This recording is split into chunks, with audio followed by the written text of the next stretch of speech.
বাবা ইলিশ মাছ খাবো, আমার কাছে 1টি টাকাও নেই। আমি আমার ছেলেকে বললাম বাবা ইলিশ মাছ বাজারে উঠে নাই। পরের দিন আমার ছেলে আবার বললো বাবা ইলিশ মাছ খাবো। একটি পাঙ্কাশ মাছ এনে দিয়েছি আমার ছেলেকে, বলছি বাবা খাও তুমি এটা ইলিশ মাছ। আমার ওয়াইফ আমাকে বললো এতদিন ধরে ঘরে বসে রয়েছে, একদিন আমাকে ঘুরতে নিয়ে যাও। আমি কত ছলনা করলাম আমার ওয়াইফের সাথে, কিন্তু আমার ওয়াইফকে আমি কিভাবে বলবো যে আমার পকেটে একটা টাকা নেই।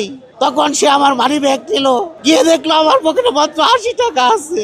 আমার বউ অজরে কেঁদে দিল, বললো আমার আর ঘুরতে যাওয়ার দরকার নাই। শিক্ষা উপদেষ্টা মহোদয়, আপনি তো নমরুদের মতো ব্যবহার করছেন আমাদের সাথে।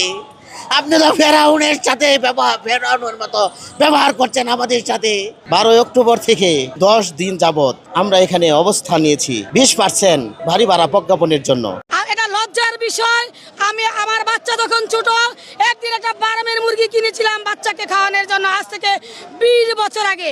সেই ফার্মের মুরগির গন্ধ নাকে বয়ে আমার আজও বেড়ায়। তাই আমি কিন্তু একটা প্রাইমারি স্কুলের টিচার হয়ে একটা দেশি মুরগি কিনে খেতে আমি আজও পারিনি।